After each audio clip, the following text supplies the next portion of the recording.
Screen share ஆகுதா? Yes ma'am. Okay. Yes ma'am. Sindhu சமவெளி நாகரிகம் அப்படின்றது தான் பார்த்தீங்கன்னா ஃபஸ்ட்டு டாப்பிக்காக இருக்குது. இந்த டாப்பிக்கு முன்னாடி நம்ம பார்க்க வேண்டியது வரலாறுனா என்ன, வரலாறுன்றது எப்படி உருவாச்சு அப்படின்றத பார்த்துட்டு இந்த சிந்து சமவெளி நாகரிகம் அப்படின்றத பார்க்கலாம். அப்போனா உங்களுக்கு கொஞ்சம் ஈஸியாக ஃபெமிலியராக இருக்கும். இதுக்கு முன்னாடி கொஷின் இருக்காது, மேபி அது இருந்தாலும் நீங்கள் மெயின்ஸுக்கு எழுதுனீங்கன்னா உங்களுக்கு யூஸ் ஆகுற மாதிரி இருக்கும். அடுத்து பார்த்தீங்க அப்படின்னா ஃபஸ்ட்டு சிலபஸ் சொல்லிடுறேன். குப்தர்கள், சிந்து சமவெளி நாகரிகம்,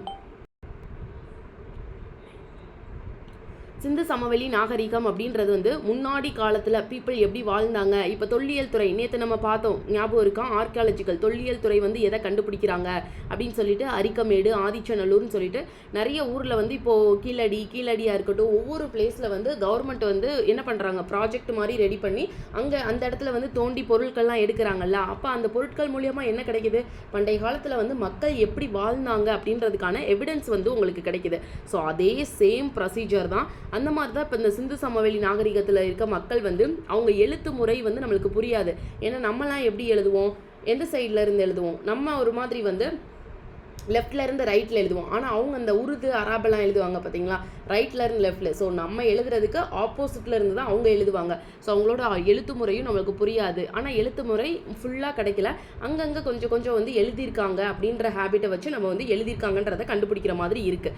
ஸோ இதே மாதிரி அவங்க எப்படி இந்த கண்மையெல்லாம் வந்து மோஸ்ட்லி வந்து எப்படி போட்டிருப்பாங்க அப்படின்னா, குச்சியில் ஒரு இப்போ கம்பு அந்த லைட்டாக ஐலைனர் யூஸ் பண்ணுறோம்ல, ஸோ அதே மாதிரி அந்த குச்சியில் மைய தடவி அந்த கண்ணுக்கு மை போடுற மாதிரியெல்லாம் இப்போ ரீசெண்டாக எடுத்திருக்காங்க, பொருட்கள் எடுத்திருக்காங்க.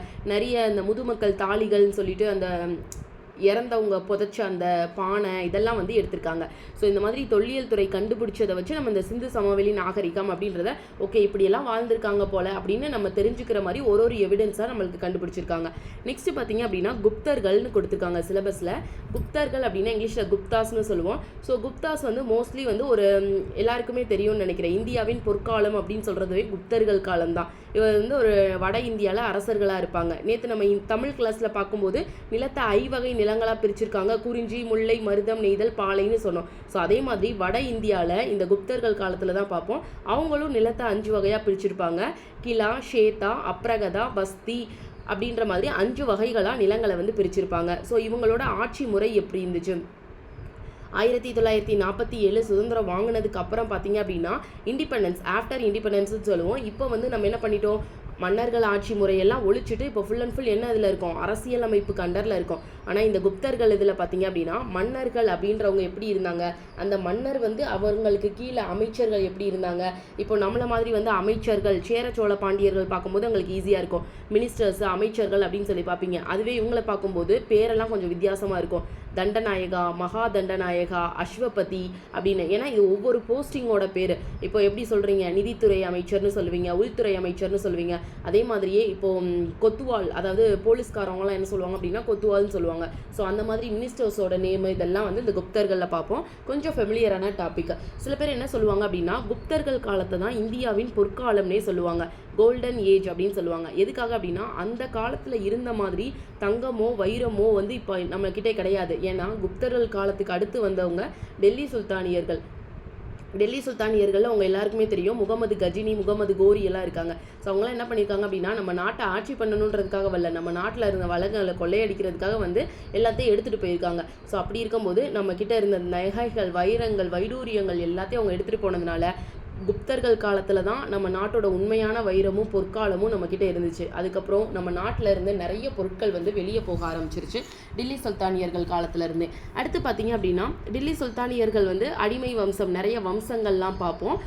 மோஸ்ட்லி வந்து எப்படி வரும் அப்படின்னா ஒருத்தரை வந்து கொலை செஞ்சுட்டு தான் அடுத்தவங்க வர்ற மாதிரி இருக்கும் அந்த பொசிஷனுக்கு. அது வந்து சொந்த மாமாவே வந்து கில்ஜி பீரியட்லலாம் வந்து கொலை பண்ணிட்டு தான், ஜலாலுதீன் கில்ஜியை கொலை பண்ணிட்டு தான் அலாவுதீன் கில்ஜி வந்திருப்பார். ஸோ அது கொஞ்சம் வித்தியாசமான ஆட்சி முறையாக இருக்கும், அதை நம்ம பார்க்க வேண்டியது இருக்கும். அடுத்து முகலாயர்கள் அப்படின்னு பார்த்தீங்கன்னா முகலாயர்கள் உங்களுக்கே தெரியும், அக்பராக இருக்கட்டும், ஷாஜகானாக இருக்கட்டும், பாபராக இருக்கட்டும், மேபி ஒரு ஐடியா இருக்கும் உங்களுக்குன்னு நினைக்கிறேன். ஸோ முகலாயர்களை இப்போ ஷாஜகான்லேருந்து அவுரங்கசீப் வரைக்கும் லாஸ்ட்டு 1857 பெருங்கிளர்ச்சியில் பங்கேற்ற முகலாயர் வரைக்கும் நம்ம எல்லா முகலாயர்களையும் அடுத்தடுத்து யார் வந்தாங்க அப்படின்றதெல்லாம் பகதூர் ஷா தான் லாஸ்ட்டாக இருந்திருப்பாரு. 1857 பகதூர் ஷா தான் பெருங்கிளர்ச்சியில் ஈடுபட்டிருப்பாரு. ஸோ அது வரைக்கும் இருக்க எல்லாத்தையும் நம்ம வந்து எல்லா கிங்கையும் பார்க்குற மாதிரி இருக்கும். அவுரங்கசீப் வரையும் நம்ம பார்த்தா போதுமானது. அடுத்து இருக்க கிங் வந்து நம்ம பகதூர் ஷாவோட நம்ம பார்க்குற மாதிரி இருக்கும். ஸோ அதுதான் வந்து நம்ம சிலபஸ் வைஸ் நம்மளுக்கு என்ன இருக்கோ அது வந்து உங்களுக்கு ஃபுல்லாக கம்ப்ளீட் ஆகிடும். அமைச்சர்கள், அதாவது அவங்க ஆட்சி முறை எப்படி இருந்துச்சு. இப்போ தாஜ்மஹாலை யார் கட்டினதுன்னு கேட்டால் என்ன சொல்லுவீங்க? செங்கோட்டை யார் கட்டினதுன்னு கேட்டா?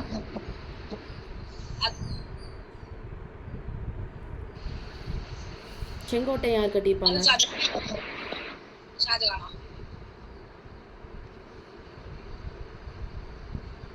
ஜஹாங்கீர் நினைக்கிறேன். ஜஹாங்கீர் ஷாஜகானுக்கு என்ன வேணும்? ஓகே, அந்த ஆர்டர் தெரியுமா? கிங்கோட ஆர்டர் யாராவது தெரிஞ்சா சொல்லலாம். பாபர்.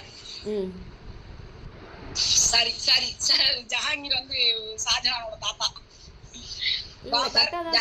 நீங்க கரெக்டா தான் சொன்னீங்க. ஃபர்ஸ்டும் பாபர் தான். பாபர் அடுத்து ஜஹாங்கீர். பாபருக்கு அடுத்து ஹுமாயூன் வருவாரு. ஹுமாயூனுக்கு அப்புறம் ஷெர்ஷா வருவாங்க. ஆனால் ஷெர்ஷா வந்து முகலாயர் கிடையாது, ஒரு சூர் வம்சத்தை சேர்ந்தவங்க. இந்த முகலாயரை தோக்கடிச்சிட்டு வருவாங்க.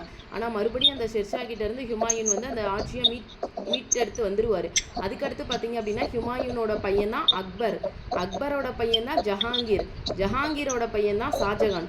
ஷாஜகானோட பையன் தான் அவுரங்கசீப். ஸோ இந்த ஆர்டர் வந்து குரூப் 4 எழுதுறவங்களுக்கு யூஸ் ஆகும். இது அடிக்கடி வந்து கேட்பாங்க. ஸோ இந்த ஆர்டர் நோட் பண்ணிக்கோங்க. ரெட் ஃபோர்ட் அப்படின்னு சொல்கிற செங்கோட்டையை கட்டினவர் வந்து பார்த்தீங்க அப்படின்னா அக்பர் தான் கட்டியிருப்பார். ஓகேவா? அதே மாதிரி அவர் வந்து ஒரு புலந்தர்வாசா அப்படின்ற ஒரு ஏரியாவே கிரியேட் பண்ணியிருப்பார். எதுக்காக? ஒரு புதுசாக ஊரவே கிரியேட் பண்ணியிருப்பார். அவரோட பையன் ஜஹாங்கீர் பிறந்த அந்த சந்தோஷத்தினால அவங்க ஒரு ஒய்ஃபுக்கு கிஃப்ட் கொடுக்கறதுக்காக அந்த ஊரவே கிரியேட் பண்ணியிருப்பார் அக்பர். ஸோ இந்த மாதிரி கொஷின்ஸ்லாம் கேட்பாங்க. ஸோ இந்த மாதிரி முகலாயர்கள்லாம் நீங்கள் பார்க்குற மாதிரி இருக்கும். அடுத்து பார்த்தீங்க அப்படின்னா மராத்தியர்கள். மராத்தியர்கள்னாலே உங்களுக்கு ஞாபகம் இருக்கிறது சிவாஜி தான். ஸோ சிவாஜி ஆரம்பித்த மராத்தியர்கள் அடுத்து பீஷ்வா ஆட்சியாக மாறி இருக்கும். பீஷ்வா அப்படின்னா ஒன்றும் இல்லை, இப்போ நம்ம இதில் இருக்காங்கல்ல பிரைம் மினிஸ்டர், பிரதம மந்திரி அப்படின்ற ஒரு போஸ்டிங்க்கு பேர் தான் பீஷ்வா அப்படின்னு சொல்லுவாங்க.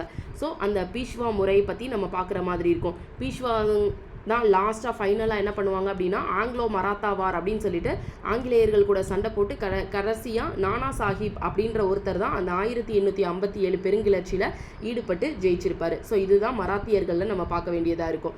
நெக்ஸ்ட் விஜயநகர் மற்றும் பாமினி அந்த காலத்தில் பார்த்தீங்க அப்படின்னா விஜயநகர்னாலே உங்களுக்கு தெரிய வேண்டியது இந்த சங்கம வம்சம், சாளுவ வம்சம், துளுவ வம்சம், ஆரவீடு வம்சம்னு சொல்லிட்டு இதுலேயும் 4 வகையான வம்சங்கள் வந்து நீங்கள் பார்ப்பீங்க. இதில் மோஸ்ட்லி உங்கள் முக்கியமான ஒருத்தர் யார் அப்படின்னு பார்த்தீங்கன்னா கிருஷ்ணதேவராயர் தான். அந்த கிருஷ்ணதேவராயர் இப்போ தெனாலிராமன் படம் பார்த்துருக்கீங்களா? வடிவேல் நடித்த தெனாலிராமன் பார்த்துருக்கீங்களா? ஸோ அந்த படத்தோட பேஸ் மாதிரி தான் இந்த கதை இருக்கும். அந்த கிருஷ்ணதேவராயர் அப்படின்றவர் தான் அடுத்து நாயக்கர் முறைகள் அப்படின்னு சொல்லிட்டு உனக்கு கொண்டு வந்திருப்பாரு. நேற்று நீங்கள் ஒரு ஆர்டர் நோட் பண்ணீங்க, ஞாபகம் இருக்கா? 3ஆம் நூற்றாண்டுலேருந்து 3ஆம் நூற்றாண்டு வரை எந்த கிங் ரூல் பண்ணாங்க, 3லேருந்து 6 யார், 6லேருந்து 9 யார், 9லேருந்து 12 யாருன்னு நோட் பண்ணியிருப்பீங்க. ஸோ அந்த வீடியோ பார்க்காதவங்க, அந்த கிளாஸுக்கு வராதவங்க, நான் டெலகிராமில் உங்களுக்கு அந்த வீடியோ போட்டுட்டேன். அந்த வீடியோ ஒரு தடவை பார்த்துக்கோங்க. ஸோ அந்த மாதிரி அடுத்தடுத்து வர அரசர்கள்லாம் பார்த்தீங்க அப்படின்னா அவங்களோட ஆட்சி முறை எப்படி இருந்துச்சு அப்படின்னு பார்த்துருப்பீங்க. அதில் லாஸ்ட்டாக நாயக்கர் முறைன்னு ஒன்று சொல்லியிருப்பேன். அந்த நாயக்கர்கள்னு சொல்லிட்டு பிரித்து கொண்டு வந்தது இந்த கிருஷ்ணதேவராயர் தான் பிரிச்சிருப்பார். ஒரு ஏரியாவாக பிரிச்சுட்டு, ஏன்னா இவரால் ரூல் பண்ண முடியாது, கிருஷ்ணதேவராயரால் அவர் எல்லா இடத்தையும் ஆக்குப்பை பண்ணி வச்சிருப்பாரு, அவரால் ரூல் பண்ண முடியாதுன்றதுனால ஒவ்வொரு ஏரியாவுக்கும் ஒவ்வொரு நாயக்கர்களை அப்பாயிண்ட் பண்ணியிருப்பாரு. அந்த நாயக்கர்கள்லாம் அவங்களால ரூல் பண்ண முடியாமல் பாளையக்காரர்களை அப்பாயிண்ட் பண்ணியிருப்பாங்க. ஸோ அந்த பாளையக்காரர்களில் வந்தவர் தான் புலித்தேவர், கட்டபொம்மன் அப்படின்னு. அப்போ இந்த மாதிரி ஹிஸ்ட்ரியை நீங்கள் படிச்சிங்க அப்படின்னா உங்களுக்கு இயரும் கன்ஃபியூஸ் ஆகாது, அடுத்தடுத்து எந்த கிங் வர்றாங்கன்றது உங்களுக்கு மறக்காது. ஸோ இந்த மாதிரி ஒரு சிலபஸவே வச்சு நீங்கள் படிக்க ஆரம்பிங்க. இதுதான் அப்படின்னு மக்கப் பண்ணாமல் இந்த கதையை நம்ம ஒரு கதை புக்கு படித்தோம், அந்த கதை புக்கு எப்படி நம்ம சொல்லுவோம், ஸோ அதே மாதிரி படிச்சிங்க அப்படின்னா ஹிஸ்ட்ரி கொஞ்சம் ஈஸியாக இருக்கும். நெக்ஸ்ட்டு தென்னிந்திய வரலாறு, சவுத் இந்தியன் ஹிஸ்ட்ரின்னு சொல்லுவாங்க. சவுத் இந்தியன் ஹிஸ்ட்ரியில் தான் சேரா, சோழா, பாண்டியாஸ் அவங்க எப்படி இருக்காங்க, முற்கால சோழர்கள் எப்படி இருந்தாங்க, சேரர்கள் எப்படி இருந்தாங்க, பாண்டியர்கள் எப்படி இருந்தாங்க, அடுத்து பிற்காலத்தில் வந்தவங்க என்ன கோயில் கட்டினாங்க, அவங்க ஆட்சி முறை எப்படி இருந்துச்சு, எப்படிலாம் ரூல் பண்ணாங்க, மக்களுக்கு என்னென்ன பண்ணாங்க அப்படின்றதெல்லாம் இந்த சவுத் இந்தியன் ஹிஸ்ட்ரியில் படிப்பீங்க. ஸோ மோஸ்ட்லி இந்த சவுத் இந்தியன் ஹிஸ்ட்ரின்ற தென்னிந்திய வரலாறு உங்களுக்கு ஃபெமிலியரான டாபிக் டாப்பிக்காக இருக்கும் கம்பேர்ட் டு மற்ற இதை கம்பேர் பண்ணும்போது. நெக்ஸ்ட்டு பார்த்தீங்க அப்படின்னா இந்திய சமூக பண்பாட்டு வரலாற்றில் மாற்றங்களும் தொடர்ச்சியும். அதாவது இது வந்து மதம் ரிலேட் பண்ணி இருக்கும். அதாவது எப்படின்னா இப்போ முன்னாடி காலத்தில் ஆரியர்கள்னு ஒருத்தர் இருப்பாங்க. ஆரியர்கள் பார்த்தீங்கன்னா மோஸ்ட்லி அவங்க பிராமின்ஸாக தான் இருப்பாங்க, பிராமணர்கள் அந்தணர்களாக இருப்பாங்க. அதுக்கடுத்து பார்த்தீங்க அப்படின்னா பிராமணர்கள் வந்து அந்த வேள்வி சடங்குகள்லாம் அதிகமாகுது. இப்போவும் பார்த்தீங்க அப்படின்னா இப்போ ஒரு வீடு பால் காய்ச்சுறீங்க. ஸோ ஒரு அப்போ வந்து கண்டிப்பாக அந்த பிராமணர்களை வச்சு தானே செய்வீங்க. ஸோ அப்படி இருக்கும்போது உங்களுக்கு அதில் செலவு இருக்கும் இல்லையா? ஸோ அந்த மாதிரி பிராமணர்கள் ஏதாவது ஒரு சாஸ்திரம் செஞ்சாங்க அப்படின்னா செலவுகள் அதிகமாக இருக்கும். அந்த சாமியவே கும்பிடுறதுக்கு எப்படி இருக்கும் அப்படின்னா பணக்காரவங்க மட்டும்தான் அது கும்பிடுற மாதிரி இருந்ததுனால தான் பௌத்தம் சமணம் அப்படின்னு சொல்லிட்டு 2 மதம் வந்திருக்கும். அந்த மதத்தில் பார்த்தீங்க அப்படின்னா அட்வான்டேஜ் என்னென்னா அதில் செலவு இருக்காது, அது மட்டும் இல்லாமல் கடவுள் இருக்க மாட்டாங்க, அவங்களுக்கு இதெல்லாம் செய்யணுன்றது இருக்காது. ஸோ அதனால் அந்த பிராமின்ஸை எதிர்த்து அடுத்ததில் வந்தது தான் அந்த புத்த மதமும் சமண மதமும் வந்திருக்கும். அதுக்கடுத்து பார்த்தீங்க அப்படின்னா அந்த பௌத்தம் சமணம்க்கு அடுத்து வந்தது தான் பக்தி இயக்கம் சொல்கிற இப்போ சைவம் வைணவம் சொல்லிட்டு சிவனையும் பெருமாளையும் கும்பிடுறீங்களா. ஸோ இப்போ கரண்ட்டாக வந்திருக்குது அந்த மதம். ஸோ அந்த மாதிரி என்னென்ன மாற்றங்கள் வந்து நம்ம நாட்டில் இந்திய நாட்டில் நடந்துச்சு அப்படின்றத இந்த டாப்பிக்கில் நம்ம பார்க்கணும். நெக்ஸ்ட் இந்திய பண்பாட்டின் இயல்புகள் வேற்றுமையில் ஒற்றுமை இனம் மொழி வழக்காறு அப்படின்னு சொல்லி கொடுத்துருக்காங்க. வேற்றுமையில் ஒற்றுமை அப்படின்னா இந்தியாவில் மொத்தம் எத்தனை ஸ்டேட் இருக்குது, எத்தனை மாநிலம் இருக்குது, மாநிலம் எத்தனை, ஒன்றிய பிரதேசங்கள் எத்தனை?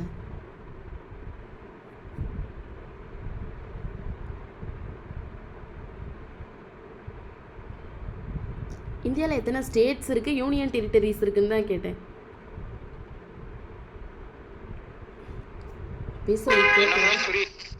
யூனியன் டெரிட்டரிஸ் வந்துட்டு 7.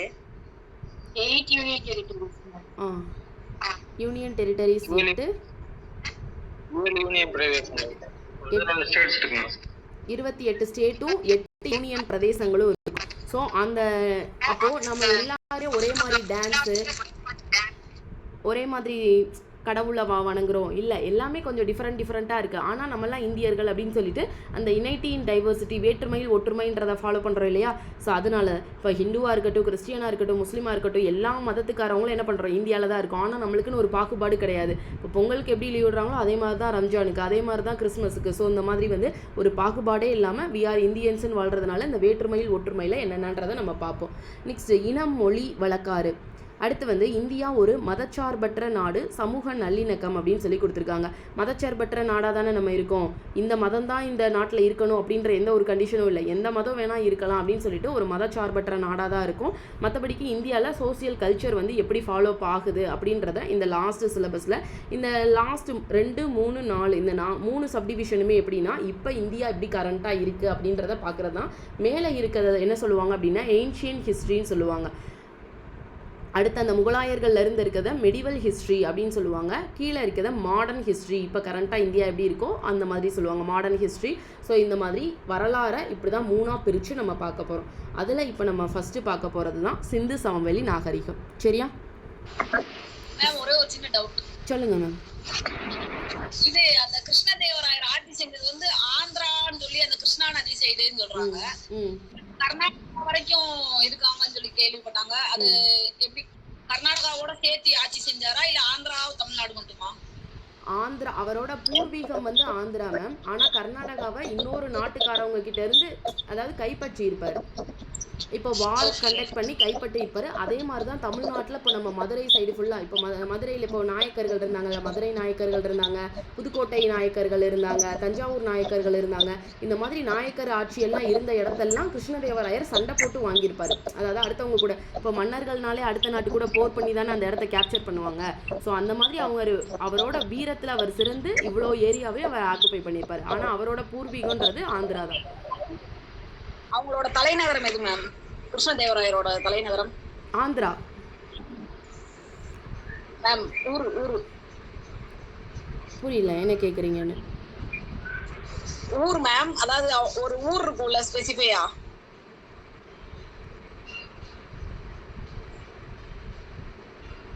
ஆந்திரால தானே மேம் அவங்க பூர்வீகமா இருந்திருக்காங்க. எந்த இடம்னு கேக்குறீங்களா? அவங்களோட கேபிட்டல் சிட்டி ஹம்பி. ஹம்பி வந்து கர்நாடகால இருக்கு, அதுக்கு தான் கேக்குறேன். இப்போ வந்து அது கர்நாடகா, கரண்ட்டாக இருக்கும்போது அது கர்நாடகா. ஆனால் பிரிக்கிறதுக்கு முன்னாடி நம்ம பாலிட்டி வைஸ் பார்த்தீங்க அப்படின்னா அதை மெட்ராஸ் பிரசிடென்சின்னு தானே சொல்லுவாங்க, மெட்ராஸ் மாகாணம்னு சொல்லிட்டு. அப்போ அது வந்து ஆந்திராவில் தான் இருந்துச்சு. இப்போ அதை பிரிச்சதுக்கு அப்புறம் தான் அந்த ஹம்பியை கர்நாடகாவில் தூக்கி போட்டிருக்காங்க. ஆனால் உங்களுக்கு இதில் கொஷின் கேட்குறம்போது, கொஷின் பேப்பரில் கொஷின் கேட்கும்போது நீங்கள் அதை ஆந்திரான்னு தான் எழுதணும். ஏன்னா அது வந்து பிரிக்கப்படுறதுக்கு முன்னாடி தானே அது விஜயநகரா இருந்துச்சு.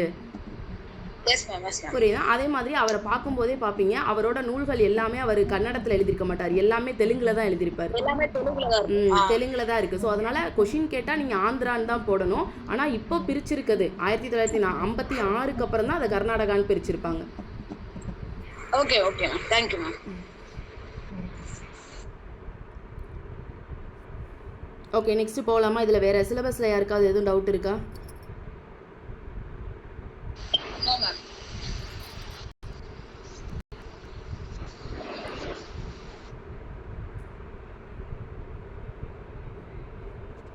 இல்ல மேடம், நீங்க நடத்துங்க மேடம்.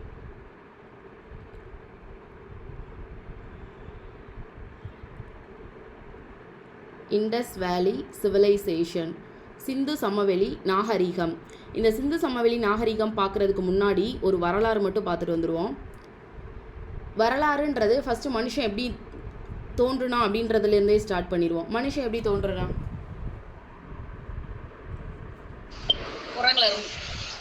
குரங்குல இருந்து. மோஸ்ட்லி இந்த சிம்பான்சி கேள்விப்பட்டிருக்கீங்களா? சிம்பான்சியோட அந்த மரபணுவும் நம்மளோட அந்த ஜீனும் ஒரே மாதிரி இருக்குமா, டெஸ்ட் பண்ணி பார்த்ததில்ல. ஸோ அப்போ மனுஷன் அப்படின்றது சொல்லுங்க மேம். கேட்கல, கொஞ்சம் சவுண்டா நம்மளுடைய என்னென்ன செயல்கள் செய்யறோமோ அது எல்லாமே இப்பயும் சிம்பான்சி வந்து கரெக்டா செய்யும். சாப்பிடுறது, தூங்குறது, நடக்கிறது எல்லாமே. ஸோ அதனால் நம்மளோட டிஎன்ஏவும் சிம்பான்சியோட டிஎன்ஏவும் கரெக்டாக 98% வந்து ஒரே மாதிரி இருக்குமா. ஸோ அதே மாதிரி நம்ம வந்தவங்க தான், அதுலேருந்து பிரிஞ்சு வந்தவங்க தான் நம்ம. அதுதான் வந்து ஆந்த்ரோபோரோசிஸ், நெக்ஸ்ட்டு ஹோமோ எரக்டஸ், ஹோமோ சாபியன்ஸ். இப்போ நம்ம இருக்கிறது வந்து ஹோமோ சாபியன்ஸோட இதில் தான் நம்ம இருக்கோம். ஸோ அந்த மாதிரி தான் ஹிஸ்ட்ரியை ஃபஸ்ட்டு ஒரு குரங்குலேருந்து ஒரு மனுஷன் வந்திருப்பான் அப்படின்ற அளவுக்கு மாறுபட்டு வந்திருக்கும். சரியா? ஸோ இதை வச்சு நம்ம எப்படி தெரிஞ்சுக்குவோம் அப்படின்னா, வரலாறை 3ஆக பிரிப்போம். ஒன்று ப்ரீ ஹிஸ்ட்ரி, ப்ரோட்டோ ஹிஸ்ட்ரி, ஹிஸ்ட்ரின்னு சொல்லிட்டு. இதை 3ஆக என்ன அர்த்தம் அப்படின்னு பார்த்தீங்கன்னா, இந்த ப்ரீ ஹிஸ்ட்ரி அப்படின்றது ரொம்ப முன்னாடி காலத்தில், அதாவது ஒரு குரங்குலேருந்து மனுஷன் வந்திருக்கான் அப்படின்னா அவன் ஃபஸ்ட்டு எதை வந்து நோக்கி வந்திருப்பான்? ஒரு விலங்காக இருக்கட்டும், மேபி அது எந்த அனிமலாக இருக்கட்டும், ஃபஸ்ட்டு வந்து அது பிறந்துச்சு அப்படின்னா அது வந்து அந்த உணவை தானே தேடும். அப்போ இந்த ப்ரீ ஹிஸ்ட்ரி அப்படின்ற வரலாற்றுக்கு முந்தைய காலத்தில் வாழ்ந்தவங்க எல்லாருமே உணவை தேடி தான் போயிட்டு இருப்பாங்க. ஸோ ஒரு பழமாக இருக்கட்டும், நெக்ஸ்ட் அவங்க அந்த அனிமல்ஸை கொன்று சாப்பிட்டதாக இருக்கட்டும், அவங்க முதல்ல வந்து அவங்க ஆரம்பித்தது ஒரு ஃபுட்டை நோக்கி தான் போயிருப்பாங்க. அந்த டைம் வந்து அவங்க பேசியிருக்க மாட்டாங்க. இந்த மாதிரி நம்மளை மாதிரி பேசுகிறதோ, கம்யூனிகேஷனோ, பாட்டு பாடுறதோ, படம் வரைகிறதோ எதுவுமே இருக்காது. ஸோ அவங்களுக்கு தேவை அந்த உணவு, அந்த நேரத்தில் அந்த உணவை சாப்பிட்ணும். அந்த உணவை எப்படி வேணால் தேடலாம் அப்படின்றது தான் இந்த ப்ரீ ஹிஸ்ட்ரியில் இருக்கும். நெக்ஸ்ட்டு பார்த்தீங்க அப்படின்னா தான் ப்ரோட்டோ ஹிஸ்ட்ரி. ஆர்கியாலஜிக்கல் டிபார்ட்மெண்ட்டுன்னு சொல்லிட்டு நேற்று நம்ம பார்த்தோம் தொல்லியல் துறைகளில். அதில் என்னென்ன பண்ணாங்கன்றது பார்த்தோம். யாராவது ஒருத்தர் எக்ஸ்பிளைன் பண்ண முடியுமா? பேலியோலித்திக், மீசோலித்திக், நியோலித்திக் அப்படின்னு படிச்சிருப்பீங்க. பழைய கற்காலம், இடைக்கற்காலம், புதிய கற்காலம் அப்படின்றத நேற்று சொன்னேன், ஞாபகம் இருக்கா? யாராவது ஒருத்தர் எப்படின்னு அதை டிவைட் பண்ணி சொல்ல முடியுமா? எதுக்காக முதல்ல கற்காலம் அப்படின்னு வச்சாங்கன்னாலே, இப்போது அவங்க வந்து ஃபுட்டை வந்து தேடுறது ஒரு மரத்துலேருந்து தாவரத்தை பிடுங்கி சாப்பிட்றத விட ஒரு விலங்கை கொன்று சாப்பிட ஆரம்பித்தான். அப்போ அந்த விலங்கை கொல்றதுக்கு அப்போ கத்தியோ எதுவுமே இருக்காது. அப்போ ஒரு கல்லை வச்சு தான் அந்த விலங்கை கொல்லணும் அப்படின்ற பட்சத்தில் அவன் கல்லை தான் யூஸ் பண்ணான். கல்லை தான் ஃபஸ்ட்டு பேஸாக வச்சு தான் யூஸ் பண்ணான். அடுத்து அந்த கல்லை வச்சு தான் தீ கண்டுபிடிச்சான். அந்த மாதிரி அந்த அவன் வாழ்கிறதுக்கே அந்த கல் தான் ஒரு பேசிக்காக இருந்ததுனால இதை வந்து நம்ம கற்காலம்னு சொல்கிறோம். இங்கிலீஷில் அதை லித்திக்னு சொல்லுவாங்க. இங்கிலீஷில் அதை லித்திக்னு சொல்லுவாங்க, தமிழில் கற்காலம்னு சொல்லுவாங்க. இந்த லித்திக்கை தான் பார்த்தீங்க அப்படின்னா 3ஆக டிவைட் ஆகிருக்கு. ஒன்று பேலியோலித்திக், பழைய கற்காலம், மீசோலித்திக், இடைக்கற்காலம், நோட் பண்ணிக்கோங்க ஃபுல்லாக, எனக்கு இதில் எழுத முடியல. ஸோ நீங்கள் நோட் பண்ணிக்கோங்க. நியோலித்திக் புதிய கற்காலம் அப்படின்னு சொல்லிட்டு 3ஆக பிரிச்சிருப்பாங்க. இதெல்லாம் சிலபஸில் கிடையாது, பட் உங்களுக்கு தெரிஞ்சுக்கோங்க. தெரிஞ்சுக்கிட்டிங்கன்னா தான் அடுத்து நீங்கள் படிக்கிறதுக்கு ஈஸியாக இருக்கும். ஸோ பேலியோலித்திக், மீசோலித்திக், நியோலித்திக், பழைய கற்காலம், இடைக்கற்காலம், புதிய கற்காலம்னு 3ஆக பிரிச்சிருப்பாங்க. இந்த பழைய கற்காலம்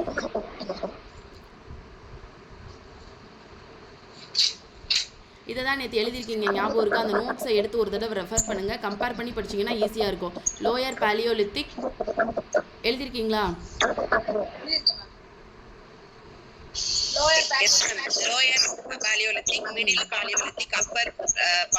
பேலியோலித்திக் அப்படின்னு சொல்லிட்டு இந்த கற்காலத்தவே 3ஆக பிரிச்சிருப்பாங்க. அதில் லோயர் பேலியோலித்திக்கில் என்ன பண்ணியிருப்பாங்க, ஃபஸ்ட்டு எடுத்தோடனே அவங்க வந்து வேட்டையாடி சாப்பிட்ருப்பாங்கன்னு பார்த்துருப்பீங்க. அடுத்ததில் வந்து அவங்க கொஞ்சம் கொஞ்சம் இந்த தாவரத்தை உணவு சேகரிச்சிருப்பாங்கன்னு பார்த்துருப்பீங்க. அடுத்து மெட்டல்ஸ் யூஸ் பண்ணியிருப்பாங்க, உலோகங்கள் யூஸ் பண்ணியிருப்பாங்க அப்படின்னு சொல்லி பார்த்துருப்பீங்க. அதை ஆர்கியாலஜியில் நம்ம ஃபுல்லாக பார்ப்போம். இருந்தாலும் இதில் ஒரு ஓவரால் அவுட்லுக் மட்டும் நேற்று பார்த்தது யாருக்காவது ஞாபகம் இருந்தால் அப்படியே ட்ரை பண்ணி சொல்லுங்கள்.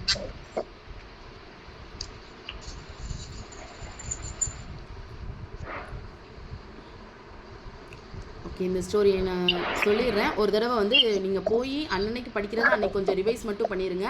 எக்ஸாம் வரதுனால அது உங்களுக்கு யூஸ்ஃபுல்லாக இருக்கும். ஃபஸ்ட்டு வந்து என்ன பண்ணியிருப்பாங்க அப்படின்னா, அனிமல்ஸை கொன்று சாப்பிட்ருப்பாங்க. அடுத்து வந்து அனிமல் வந்து எவ்வளோ விலங்குகள் அவங்க கொன்று சாப்பிட முடியும், அதனால பிளான்ட்ஸை சாப்பிட ஆரம்பிச்சிருப்பாங்க. அந்த பிளான்ட்ஸை சாப்பிட்டுட்டு விதையை தூக்கி போட்டு அந்த விதை வந்து என்ன பண்ணியிருக்கும், மழை பெய்யும் போது ஒரு மரமாக வளர்ந்துருக்கும். ஸோ அப்படின்னா தண்ணி பக்கத்தில் ஒரு விதையை விதைச்சா அது மரமாக வளரும்ன்ற ஐடியா கிடச்சிருக்கும். அதனால அடுத்து அக்ரிகல்ச்சர் அப்படின்னு சொல்கிற விவசாயம் பண்ண ஆரம்பிச்சிருப்பாங்க. அந்த விவசாயம் பண்ணுறப்ப தான் பார்த்தீங்க அப்படின்னா மெட்டல்ஸ் அப்படின்ற உலோகம் யூஸ் பண்ண ஆரம்பிச்சிருப்பாங்க. ஏன்னா ஏறு இதெல்லாம் உழுகும் போது அந்த இரும்புன்ற உலோகம் தேவைப்படுமா, ஸோ அப்போ அந்த உலோகம்ன்றதை யூஸ் பண்ண ஆரம்பிச்சிருப்பாங்க. ஸோ உலோகம் யூஸ் பண்ண ஆரம்பித்ததுக்கு அப்புறம் தான் பார்த்தீங்க அப்படின்னா நார்மலாக இப்போது நிறைய மக்கள் சேர்ந்த இடத்த ஒரு ஊராக கொண்டு வந்திருப்பாங்க. ஃபஸ்ட்டு அது எப்படி இருந்திருக்கும் அப்படின்னா, பழைய படம்லாம் பார்ப்பீங்க, நாட்டாமைன்னு இருப்பாங்க. ஸோ அதே மாதிரி ஒரு 18 பட்டி ஒன்றா சேருது அப்படின்னா அந்த 18 ஊர்களை சேர்த்து ஒரு கிங் இருப்பார், ஒரு அரசர் மாதிரி, ஒரு தலைவர் மாதிரி இருப்பாங்க. அதுதான் பிற்காலத்தில் வந்து இந்த மகதா அப்படின்ற பிளேஸ் கேள்விப்பட்டிருப்பீங்க. அந்த மகதாவில் பார்த்தீங்க அப்படின்னா ஒரு என்னவா மாதிரி இருக்கும், ஒரு அரசர் முறையாகவே வந்திருக்கும். அந்த மகதாவில் வந்தது தான் இந்த பிந்துசாரர் அப்படின்ற ஒருத்தர் பார்த்துருப்பீங்க. அடுத்து வந்து மௌரியன் எம்பையர், நேற்று பார்த்தீங்கல்ல, சந்திரகுப்த மௌரியர், பிம்பிசாரர், அசோகர், ஞாபகம் இருக்கா? ஸோ இதெல்லாம் நேற்று பார்த்துருப்பீங்க. இந்த மாதிரி தான் ஒரு அரசாட்சி முறை வந்திருக்கும். அந்த அசோகர் காலத்தில் தான் இங்கே முற்கால சோழர்கள், சேரர்கள், பாண்டியர்கள் அப்படின்ற ஹிஸ்ட்ரி வந்திருக்கும். ஸோ இந்த மாதிரி தான் நம்மளோட ஹிஸ்ட்ரி வந்து டெவலப் ஆகிருக்கும். ஸோ நெக்ஸ்ட்டு வந்து பார்த்தீங்க அப்படின்னா இதெல்லாம் இருக்கிறது தான் பார்த்தீங்கன்னா ப்ரீ ஹிஸ்ட்ரி அப்படின்றத உணவை மட்டும் இது பண்ணியிருப்பாங்க. புரோட்டோ ஹிஸ்ட்ரி அப்படின்றதுல இந்த ஐவிசி இருக்கும். ஐவிசினா ஒன்றும் இல்லை, இண்டஸ் வேலி சிவிலைசேஷன், சிந்து சமவெளி நாகரிகம்னு சொல்லுவாங்க. என்னென்னா எழுத்து எதுவுமே நம்மளுக்கு ப்ராப்பராக கிடைக்காது. நம்மளுக்கு பார்க்குற எவிடன்ஸை வச்சு மட்டும்தான் நம்மளுக்கு ப்ராப்பராக இதுதான் அப்படின்னு சொல்லிட்டு நம்மளுக்கு தெரிஞ்சுக்க முடியும். அதுதான் வந்து புரோட்டோ ஹிஸ்ட்ரி. நெக்ஸ்ட்டு ஹிஸ்ட்ரி, வரலாறுன்றதை எப்படி தெரிஞ்சுக்குவீங்க? முற்காலத்துல நடந்ததை வந்து எழுத்துக்கள் மூலமாகவும் ஓவியங்கள் மூலமாகவும் பதிஞ்சு வச்சுக்கிறத நம்ம தெரிஞ்சுக்கிறோங்க. அகழாய்வு மூலமா. ஓகே, நெக்ஸ்ட் ஓவியங்கள் எழுத்துக்கள் மூலியமாக, அதுவும் கரெக்டு தான். அதுக்கப்புறம் இதிகாசங்கள் எழுதி வச்சுருப்பாங்களா, மகாபாரதம், ராமாயணம் சொல்லிட்டு இதிகாசம் இருக்கும், காப்பியங்கள் இருக்கும். இந்த மாதிரி ஒவ்வொரு எழுத்து முறையை வச்சு தானே கண்டுபிடிப்பீங்க. அப்போ எழுத்து முறை எப்போ தோன்றுச்சோ அதுதான் ஹிஸ்ட்ரின்னு சொல்லுவாங்க. ஓகேவா?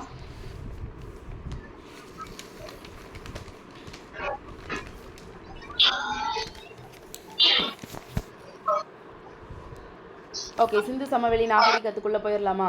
இந்த சிந்து சமவெளி நாகரிகம் அப்படின்றது முன்னாடி காலத்துலலாம் அவங்க ஆறு கிட்ட, அதாவது ரிவர் கிட்ட தான் குடியேறி இருப்பாங்கன்னு பார்த்துருக்கோம். ரிவர் கிட்ட குடியேறினதுக்கு காரணம் என்ன அப்படின்னா, அக்ரிகல்ச்சர் பண்ணுறதுக்கு தண்ணி தேவைப்படும், அதனால ஆறு பக்கத்தில் குடியேறி இருப்பாங்க. நெக்ஸ்ட் வந்து என்ன பண்ணியிருப்பாங்க, அந்த பண்டமாற்று முறை பண்ணுறதுக்கு அவங்க என்ன பண்ணியிருப்பாங்க, கப்பல் இதெல்லாம் யூஸ் பண்ணியிருப்பாங்க. முன்னாடிலாம் பஸ்ஸு, காரு இந்த மாதிரி இருக்கிறத விட அந்த கப்பலை வச்சு தான் போக ஆரம்பித்தாங்க. ஸோ அந்த கப்பல் வழி பயணத்துக்காக அவங்க ஆறுக்கிட்டையும் அந்த ரிவர் கிட்ட வந்து மோஸ்ட்லி அக்ரிகல்ச்சர் பண்ண ஸ்டார்ட் பண்ணியிருப்பாங்க. ஸோ அதை பேஸ் பண்ணி தான் பார்த்தீங்க அப்படின்னா அவங்க என்ன பண்ணியிருப்பாங்க, ரிவர் கிட்ட, ஆற்றுக்கிட்ட தான் அவங்களோட குடியேற்ற முறை இருந்திருக்கும். இந்த இண்டஸ் வேலி சிவிலைசேஷன் அப்படின்னு ஆரம்பிக்கிறதுக்கு முன்னாடி, நாகரிகம் அப்படின்னு தோன்றதுக்கு முன்னாடி மொத்தம் 4 நாகரிகம் பார்ப்பீங்க.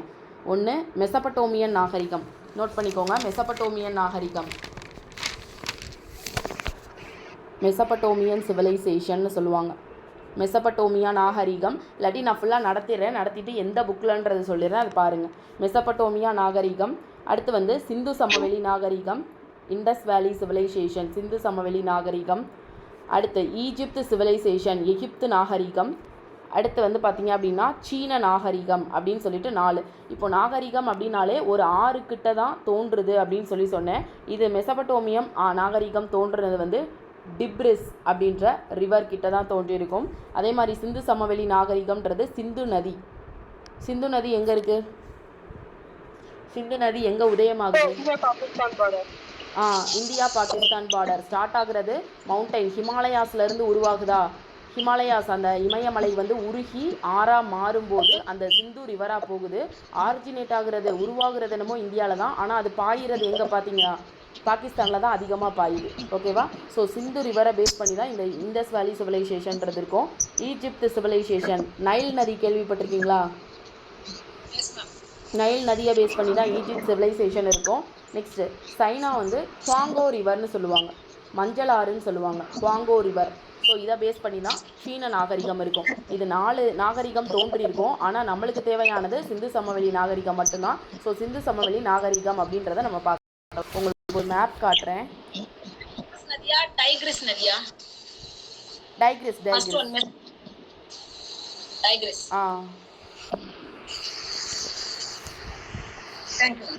நோட் பண்ணிட்டீங்களா?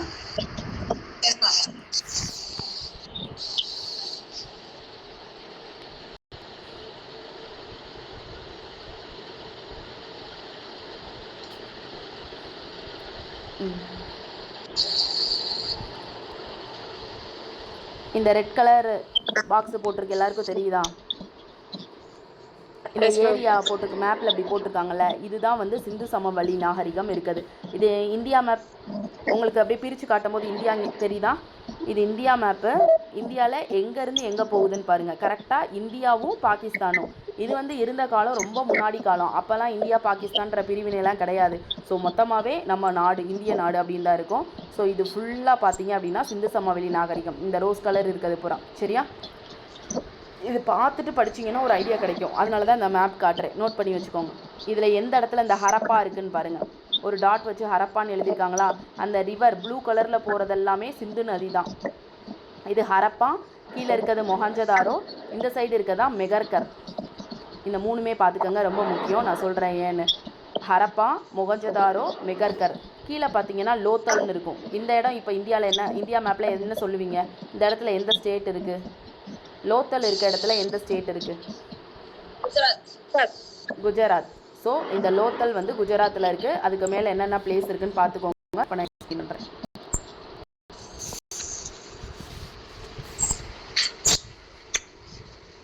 இண்டஸ் வேலி சிவிலைசேஷன், சிந்து சமவெளி நாகரிகம். அதோட காலம் உங்களுக்கு தெரிஞ்சுக்கணுமா?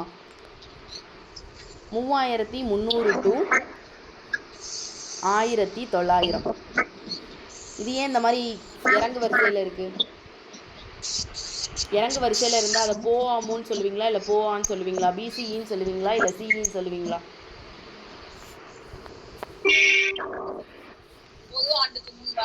பொது ஆண்டுக்கு முன் 3300 to 1900. ஸோ இதில் பார்த்தீங்க அப்படின்னா இதை கரெக்டாக வந்து இந்த சிந்து சமவெளி நாகரிகம் 1900 அழிஞ்சு போக ஸ்டார்ட் பண்ணியிருக்கோம். கரெக்டாக 1700 அந்த நாகரிகமே இல்லாமல் போயிருக்கும். அதுக்கு காரணம் இன்னும் நம்மளுக்கு அது வந்து எதுக்காக அழிஞ்சு போச்சுன்ற ஒரு இதுவேவும் யாருமே இன்னும் கண்டுபிடிக்கல. அது என்ன ஒரு பல ரீசன் சொல்கிறாங்க. ஒன்று வந்து இந்த மாதிரி இப்போ நம்மளுக்கு கொரோனா வந்திருக்குல, அந்த மாதிரி ஏதாவது ஒரு கொரோனான்ற நோய் வந்திருக்கும், அதனால் மக்கள் இறந்து போயிருக்காங்கன்றது சொல்லுவாங்க. ஏன்னா நம்மளுக்கு ப்ராப்பர் எவிடன்ஸ் வந்து இல்லை அப்படின்றதுனால. நெக்ஸ்ட் வந்து ஆரியர்கள் வந்து அவங்க கூட சண்டை போட்டு அவங்கள கொண்டிருப்பாங்கன்னு சொல்கிறாங்க. சில பேர் வந்து அந்த நதிகள்லாம் பக்கத்தில் இருந்ததுனால வெள்ளம் வந்திருக்கும், அதனால இறந்து போயிருப்பாங்க அப்படின்னு சொல்லி சில பேர் சொல்கிறாங்க.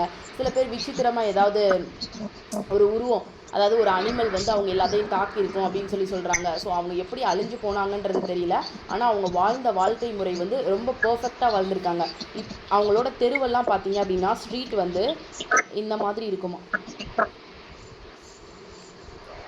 ஸோ ஒரு சிவில் இன்ஜினியர் இருக்கவங்க தான் இவ்வளோ பர்ஃபெக்டாக இருக்க முடியும். ஆனால் அந்த காலத்தில் பார்த்தீங்கன்னா அவங்க படிச்சிருப்பாங்களான்றதே நம்மளுக்கு தெரியல. ஸோ அந்தளவுக்கு நாலேஜ் இருக்குமான்றதும் தெரியல. ஆனால் அவங்களோட வாழ்க்கை முறை வந்து நல்லா இருந்துச்சு. ஸ்விம்மிங் பூல்லாம் யூஸ் பண்ணியிருக்காங்க. அந்த ஸ்விம்மிங் பூலில் அவுட்லெட் எப்படி வைக்கணுன்றதெல்லாம் தெரிஞ்சுக்கிட்டாங்க. இப்போவும் கிராமங்கள்லாம் பழைய காலத்து வீட்டில் பார்த்தீங்கன்னா பாத்ரூம் எல்லாம் வந்து வெளியில தான் இருக்கும். எதுக்காக பாத்ரூம் வெளில வச்சுருக்காங்க?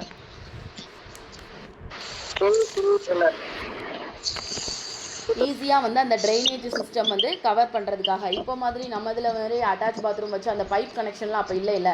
ஸோ ஈஸியாக அந்த அவுட்லெட் வேஸ்ட் வந்து வெளியில் போகிறதுக்காக அந்த ட்ரைனேஜ் சிஸ்டம். ஒரு வீடு அப்படின்னா ப்ராப்பராக கரெக்டாக 2 மாடி வீடு கட்டியிருப்பாங்களாம். 2 ஸ்டோரே ஹவுஸ் வந்து கட்டியிருக்காங்க. அதே மாதிரி ட்ரைனேஜ் சிஸ்டமில் எப்படி வந்து அந்த பாத்ரூம் வெளியில் அவுட்லெட்டை வைக்கணும் அப்படின்றதெல்லாம் பார்த்து பர்ஃபெக்டாக வீடு கட்டியிருக்காங்க. இந்த கிரானரின்னு சொல்லுவாங்க. கிரானரினா என்னது? சேர்த்து வைக்கிற இடம், தானிய களஞ்சியம். கிரானரி அப்படின்றது வந்து தானிய களஞ்சியம் அப்படின்னு சொல்லுவாங்க. அதாவது இந்த இப்போ மாதிரி ஃப்ரிட்ஜு இதெல்லாம் அவங்க வீட்டில் இருக்காது. ஸோ அதனால் மொத்தமாக என்ன பண்ணியிருப்பாங்க, அந்த தானியத்தெல்லாம் ஸ்டோர் பண்ணி ஒரு இடம் வச்சுருப்பாங்க. அதை தான் வந்து கிரானரி அப்படின்னு சொல்லியிருக்காங்க. ஸோ இந்த இடத்த எப்படி கண்டுபிடிச்சாங்க அப்படின்னா சார்லஸ் மேசன். இவர் வந்து என்ன பண்ணியிருப்பார் அப்படின்னா ஒரு பிரிட்டிஷ்காரவர் தான். அந்த இண்டஸ் வேலி சிவிலைசேஷன் இருக்குது பார்த்தீங்களா, இப்போ ஒரு மேப்பில் ஒரு இடம் காட்டினேன்ல, அந்த இடத்துக்கு போயிருப்பார். ஸோ அப்போ நிறைய செங்கற்கட்டு அந்த திட்டுகள்லாம் இருந்திருக்கும். அந்த திட்டுகளை பார்த்துருக்கும் போது இவருக்கு ஒரு ஐடியா வந்திருக்கும். ஓகே பாப்பா, இங்கே பீப்புள் வந்து யாரோ வாழ்ந்திருக்காங்க அப்படின்னு நினைப்பாரு. பட் அதை வந்து அவ்வளோவா ஆர்கியாலஜி பண்ணாமல் விட்டுட்டு போயிடுவார். நெக்ஸ்ட்டு தான் 1861 அலெக்சாண்டர் கன்னிங்ஹாம். நேற்று பார்த்தீங்களா அலெக்சாண்டர் கன்னிங்ஹாம், இவரோட ஹிஸ்ட்ரி பார்த்தீங்களா நேற்று? அலெக்சாண்டர் கன்னிங்ஹாம் யார்? இவர் என்னவா அப்பாயிண்ட் ஆகிருப்பார்?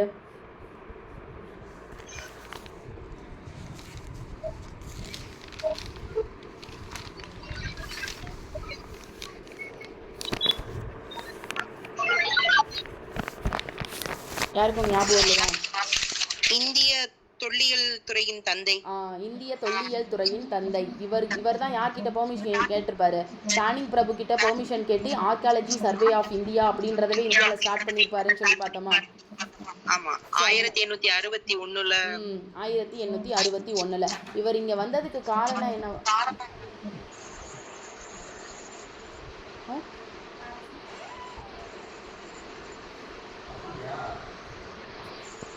ஸோ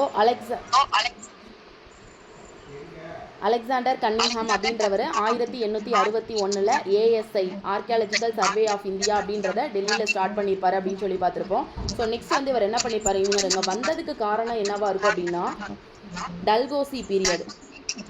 டல்கோசி ஞாபகம் இருக்கா? டல்கோசி பிரபு அப்படின்னு கேள்விப்பட்டிருப்பீங்க. இவர் தான் வாரிசுரிமை கொள்கையை கொண்டு வந்திருப்பாரு. ஸோ அதனால தான் என்ன ஆயிருக்கும், 1857 அதில் பெருங்கிளர்ச்சி வர்றதுக்கு காரணமே இந்த டல்கோசியாக தான் இருப்பார். ஸோ மோஸ்ட்லி வந்து இவர் வாரிசுரிமை கொள்கை கொண்டு வந்தாலும் இவர் தான் வந்து ட்ரெயின், அந்த ரயில்வே ட்ராக்டெல்லாம் இருக்குது பார்த்தீங்களா, ஸோ அந்த மாதிரி ரயில்வே ட்ராக் போடுறதுக்கு இவர் தான் ரீசனாக இருந்தார். நம்ம ஊரில் ட்ரெயின் வரதுக்கு காரணமே இந்த டல்கோசி பிரபு தான். இவரோட பீரியடில் தான் நிறைய ரயில்வே ட்ராக் போட்டிருப்பாங்க. ஸோ இந்த டல்கோசி பிரபு என்ன பண்ணியிருப்பார் அப்படின்னா ஒவ்வொரு இடத்துலையும் இந்த மாதிரி புதுசாக வந்து ஒரு ரயில் பாலம் அமைங்கன்னு சொன்னதுனால இவர் என்ன பண்ணுவாங்க அப்படின்னா அங்கே வேலை பார்க்குறவங்க லாகூர், முல்தான். லாகூர்ன்றது இப்போ எங்கே இருக்குது? இந்தியாவில் இருக்கா, பாகிஸ்தானில் இருக்கா? லாகூர் டு முல்தான், லாகூர் டு கராச்சி அப்படின்ற ஊருக்கு வந்து ரயில்வே பாதை அமைக்கிறதுக்காக அந்த இடத்துக்கு போவாங்க. ஸோ போகும்போது தான் அந்த இடத்துல என்ன இருக்கும் அப்படின்னா செங்கல் திட்டாக இருக்குமா. செங்கல் திட்டாக இருக்கும்போது அதை எடுத்து என்ன பண்ணுவாங்க, ஒரு ஆராய்ச்சி பண்ணி பார்ப்பாங்க. ஓகே இது என்ன, ஒரு செங்கல் இருக்கும். ஸோ அந்த செங்கலையும் ஃபஸ்ட்டு வந்து கொஞ்சம் எடுத்துகிட்டு வந்து என்ன பண்ணிடுவாங்க, அந்த ரயில்வே ட்ராக்குக்கு நடுவில் கல் போடுவாங்கல்ல, அதுக்கு பதிலாக அந்த செங்கலெல்லாம் தட்டி தட்டி போட்டுருவாங்க. அதுக்கப்புறம் தான் என்ன ஒரே மாதிரி இருக்குது, அப்போ இங்கே மனிதர்கள் வாழ்ந்திருக்காங்களா, அப்போ இதை வந்து தொல்லியல் துறை பண்ணி பார்ப்போம்னு சொல்லிட்டு தான் இந்த அலெக்சாண்டர் கன்னிங்ஹாம் ஃபஸ்ட்டு வருவார், வந்து ஆர்கியாலஜி பண்ணுவார். ஆனால் ஃபுல்லாக வந்து அதை ஆர்கியாலஜி எடுக்கிறதுக்கு முன்னாடியே ஸோ அவர் நார்த் சைடில் வேறு பிளேஸுக்கு போயிடுவார். ஃபைனலாக இதை வந்து கண்டுபிடிச்சவர் யாருன்னு பார்த்தீங்கன்னா சர்ஜான் மார்சல். நேற்று பார்த்தா ஞாபகம் இருக்கா? நேற்று பார்த்த டாப்பிக்கும் இந்த டாப்பிக்கும் நேற்று பார்த்ததுன்னு சொல்கிறேன்னு நினைக்காதீங்க. அந்த வீடியோ வந்து நான் டெலகிராமில் போட்டுறேன், அதை ஒரு தடவை ஃபுல்லாக பாருங்கள். நேற்று பார்த்ததும் இதையும் கம்பேர் பண்ணி படிச்சிங்கன்னா கொஞ்சம் ஈஸியாக இருக்கும். இந்த சர்ஜான் மார்ஷல் அப்படின்றவர் யாரோட பீரியடில் பெர்மிஷன் கேட்டு வந்திருப்பாருன்னு சொன்னோம்? கர்ஷன் பிரபு. லார்டு கர்சன் அவர்கிட்ட பெர்மிஷன் வாங்கி அவர் தான் இந்த சர் ஜான் மார்சலை டைரக்டராக அப்பாயிண்ட் பண்ணியிருப்பார்.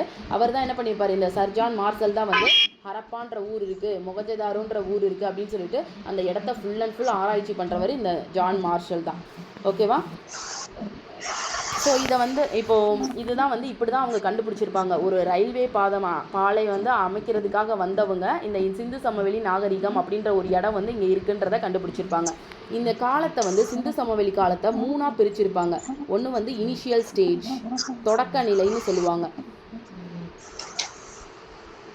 ஆண்டு 3300 to 2600. அடுத்தது பார்த்திங்க அப்படின்னா மிடில் ஸ்டேஜ் இல்லாட்டி மெச்சூர் ஸ்டேஜ், முதிர்ந்த நிலைன்னு சொல்லுவாங்க. இது தொடக்க நிலை, இது முதிர்ந்த நிலை. 2600 to 1900. அடுத்து வந்து வரலாற்றுக்கு பிந்தைய, அதாவது லாஸ்ட் ஸ்டேஜ் 1900 to 1700. சொல்லுங்கள் சார்.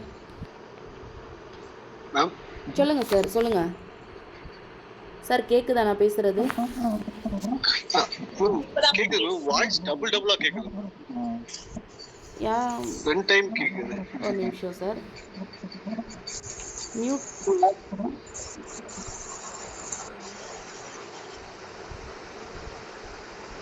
இப்போ எப்படி சார் கேக்குது?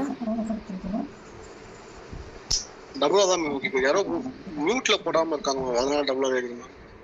முருகானந்தம் சார், கொஞ்சம் மியூட்ல போடுறீங்களா? ஓகே. இப்போ எப்படி சார் கேக்குது?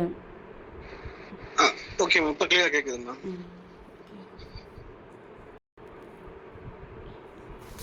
நான் சொன்னது கேட்டுச்சா? இந்த இனிஷியல் ஸ்டேஜ், தொடக்க நிலை, முதிர்ந்த நிலை, கடைசி நிலை, இந்த இது கேட்டுச்சா? ஸோ இந்த மாதிரி சிந்து சமவெளி நாகரிகத்தை வந்து 3ஆக பிரிச்சிருப்பாங்க. ஸ்க்ரீன் தெரியுதா சார்?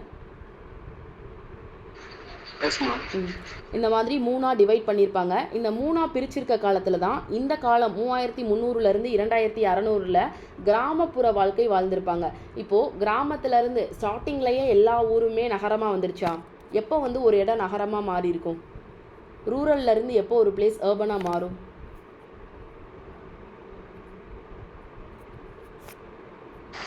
மக்கள் அதிகம் குடிபெயர்ந்து அது வேலை வாய்ப்புகள் அவங்களுக்கு தேவையான எல்லாமே கிடைக்கிறப்ப அது நகரமாக மாறும். ஸோ அப்படி இருக்கும்போது இவங்க ஃபஸ்ட்டு ஸ்டார்ட் பண்ண அந்த காலம் வந்து கிராம வாழ்க்கையாக தான் இருந்திருக்கும். இந்த 2600லேருந்து 1900 முதிர்ந்த காலம்னு சொல்கிறோம்ல, மெச்சூர் ஸ்டேஜ், இப்போ தான் வந்து பார்த்திங்க அப்படின்னா அது வந்து எப்படி சொல்கிறது, நிறைய ட்ரேடு பண்ண ஆரம்பிச்சிருப்பாங்க. பார்ட்டர் சிஸ்டம்லாம் நடந்திருக்கும். இவங்க காலத்துலலாம் பணம்லாம் கிடையாது. உப்பு கொடுத்து அரிசி கொடுத்து உப்பு வாங்குறது. ஸோ இந்த மாதிரி அந்த சீன இதெல்லாம் வந்து கண்ணாடி கொடுத்து அந்த பட்டெல்லாம் கொடுத்துருப்பாங்க. அவங்கக்கிட்ட இருந்து தான் நம்ம குதிரை வாங்கியிருப்போம், அதுக்கு பதிலாக நம்மக்கிட்ட இருக்க மிளகு கொடுத்துருப்போம் அப்படின்னு சொல்லி பண்டமாற்று முறை தான் முன்னாடி காலத்தில் இருந்துச்சு. ஸோ அப்போ இந்த 2600லேருந்து 1900 வரைக்கும் இந்த சிந்து சமவெளி நாகரிக மக்கள் வந்து நல்ல ஒரு நகர நாகரிகமாக வாழ ஆரம்பித்தாங்க. ஃபைனலாக பார்த்தீங்கன்னா இந்த 1900லேருந்து 1700 வரைக்கும் தான் அந்த அழிஞ்சு போகிற காலம் அப்படின்றது வந்திருக்கும். ஸோ படிப்படியாக வந்து இந்த கடைசி நேரத்தில் அழிய ஆரம்பிச்சிருப்பாங்க. ஓகேவா? ஸோ இந்த மாதிரி 3ஆக பிரிச்சுக்கோங்க. இதுவுமே ஒரு முக்கியமானது தான், நோட் பண்ணிக்கோங்க இதை. அடுத்து வந்துட்டு இப்போ தான் வந்து மனுஷங்க வாழ்ந்தாங்களா அப்படின்னு கேட்டால் இதுக்கு முன்னாடியே 7000, அதாவது போஆமு 7000. அப்போ 7000ன்றது 3300க்கு முன்னாடியே இருக்குமா அடுத்து இருக்குமா? முன்னாடியே இருக்கும். ஏன்னா இதுக்கு இறங்கு வரிசையில் வர்றதுனால முன்னாடியே இருக்கும். இந்த டைமில் மெஹர்கர் அப்படின்னு ஒரு ஊர் இருக்கும். மெஹர்கர்னு சொல்லுவாங்க. மெஹர்கர், அந்த ஊரோட பேர் மெஹர்கர், நோட் பண்ணிக்கோங்க. இது எங்கே இருக்குது அப்படின்னா பாகிஸ்தானோட வடக்கு பகுதியில் பலுச்சிஸ்தான் அப்படின்ற ஒரு ஊர் இருக்குது. அந்த ஊரில் தான் போலாந்து, அதாவது போலாந்து ரிவர் ஆற்று பள்ளத்தாக்குன்னு ஒரு இடம் இருக்கும். அந்த இடத்துல தான் இந்த மெஹர்கர் வந்து இருக்குது. எந்த இடத்துல இருக்குதுன்னு கேட்டால் அவங்களுக்கு எழுத தெரிஞ்சிருக்கணும். பாகிஸ்தானில் வடக்கு பக்கம் பலுச்சிஸ்தான். இப்போ கூட நிறைய ஊர் பலுச்சிஸ்தான் பார்ப்பீங்க. ஸோ பலுச்சிஸ்தானில் போலாந்து ஆற்று பள்ளத்தாக்கில் தான் இந்த மெஹர்கர் அப்படின்ற ஊர் இருக்குது. இது 7000 வாழ்ந்தது. இங்கேயே என்ன பண்ணியிருப்பாங்க அப்படின்னா ஆடு மாடெல்லாம் மேய்ச்சதுக்கான எவிடன்ஸ் வந்து கிடச்சிருக்கு. இந்த மெஹர்கரில் ஆடு மாடு மேய்ச்சதுக்கான எவிடன்ஸ் கிடச்சிருக்கு. அது மட்டும் இல்லாமல் இந்த டென்டல் கிளினிக் இருக்குது பார்த்தீங்களா, பல்லுக்கு வந்து இந்த பார்க்குற ஹாஸ்பிட்டல், அதெல்லாம் வந்து இந்த காலத்திலே இருந்திருக்கு. அதாவது இப்போ மாதிரியெல்லாம் அந்த குட்டாபெச்சா ரெசின் அந்த மாதிரி இதெல்லாம் யூஸ் பண்ணியிருக்க மாட்டாங்க. அவங்க யூஸ் பண்ணது பார்த்திங்க அப்படின்னா இப்போது மூலிகையை வச்சு எப்படி அதை சரி பண்ணுறது அப்படின்ற மாதிரி. ஆனால் பல்லுக்கு மருத்துவம் பார்த்த ஒரு எவிடன்ஸ் வந்து இந்த மெகர்கரில் கிடச்சிருக்கு. இது நோட் பண்ணிக்கோங்க. 7000 அதாவது 3300க்கு முன்னாடியே 7000 காலத்திலே அந்த மெகர்கர்ன்ற ஊர்லேயே விவசாயம் பண்ணியிருக்காங்க. இந்த மாதிரி ஹாஸ்பிட்டல் வசதி எல்லாம் இருந்திருக்கு. அடுத்து வந்தது தான் இந்த சிந்து சமவெளி நாகரிகம்.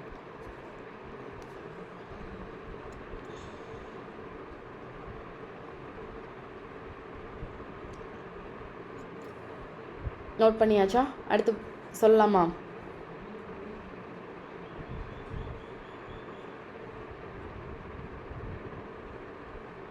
ஓகே, நெக்ஸ்ட் வந்து பார்த்தீங்க அப்படின்னா இதில் ஃபஸ்ட்டு எந்த ஊரை கண்டுபிடிச்சாங்க, என்னென்ன ஊர் இருக்குது அப்படின்னு பார்த்தீங்கன்னா ஹரப்பா, மொகஞ்சதாரோ,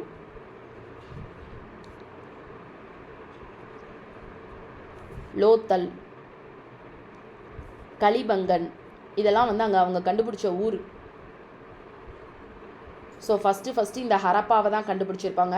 ஹரப்பா, அடுத்து மொகஞ்சதாரோவை கண்டுபிடிச்சிருப்பாங்க. இந்த ஹரப்பாவுக்கு இன்னொரு பேர் என்ன சொல்லுவாங்க அப்படின்னா, இதை தமிழில் எழுதுகிறவங்க எழுதிக்கோங்க, ஹரப்பா புதையுண்ட நகரம்னு சொல்லுவாங்க. புதையுண்ட நகரம், இங்கிலீஷில் பரீடு சிட்டி, புதையுண்ட நகரம்னு சொல்லுவாங்க. இது எந்த இடத்துல இருக்குதுன்னு பார்த்தீங்கன்னா, இப்போ நான் ஒரு மேப் காட்டினேன்னா இந்த பிளேஸை நல்லா பார்த்துக்கோங்கன்னு சொல்லியிருந்தேன். தெரியுதா? இங்கே இருக்கா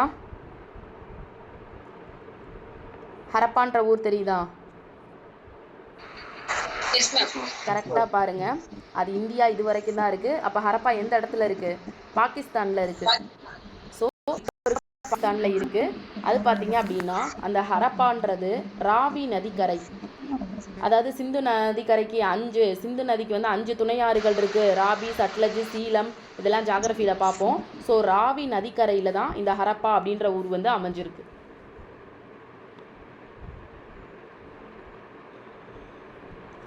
இந்த மாதிரி ஹரப்பான்ற ஊர் இங்கே இருக்குது அப்படின்னு தொல்லியல் பண்ணி கண்டுபிடிச்சவர். இது லாஸ்ட் டைம் குரூப் 4ல் கேட்ட கொஷின். தொல்லியல் பண்ணி கண்டுபிடிச்சவர் யாருன்னு பார்த்தீங்கன்னா தயாரம் சாணி. தயாராம் சாணி கரெக்டாக 1921 இவர் தான் கண்டுபிடிச்சிருப்பார். ஹெட்டிங் போட்டு எழுதிக்கோங்க. ஹரப்பான்றது புதையுண்ட நகரம்னு அர்த்தம். ஸோ இது எந்த இடத்துல இருக்குது அப்படின்றதெல்லாம் நோட் பண்ணிக்கோங்க.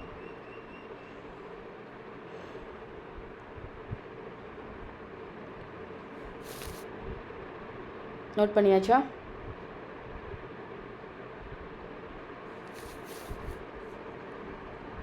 ஓகே, ஸோ நெக்ஸ்ட் வந்து பார்த்திங்க அப்படின்னா இப்போ இந்த சிந்து சமவெளி நாகரிகம் அப்படின்றது எவ்வளோ ஏரியா இருந்திருக்கும். இப்போ இந்தியானா நம்ம சொல்லுவோம் இவ்வளோ பரப்பளவில் இருந்திருக்கு, 3,27,000 அப்படின்னு சொல்லிட்டு நம்ம இப்போ இருக்க இந்தியாவோட பரப்பளவு பார்ப்போம்.